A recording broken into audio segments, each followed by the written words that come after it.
অসহায় দুস্থ মানুষের মাঝে দাঁড়ানোর জন্য আজকে আমরা শীতযুক্ত মানুষদের মাঝে এই কম্বল বিতরণ করছি এবং এই অনুষ্ঠান সারা বাংলাদেশে আমাদের অব্যাহত আছে।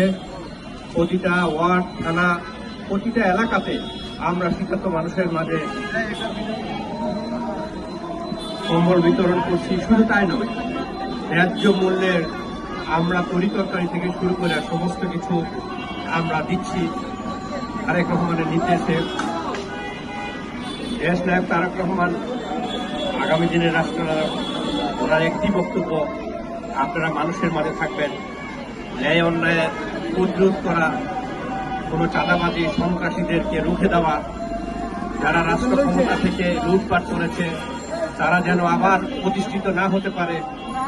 আমরা সেই জায়গা থেকে এখনো আছি, থাকবো। এখানে বক্তব্য দেওয়ার কিছু নেই। আমরা আগামী দিনেও এই দেশের মানুষের মাঝে থাকার জন্য সবসময় প্রস্তুত আছি।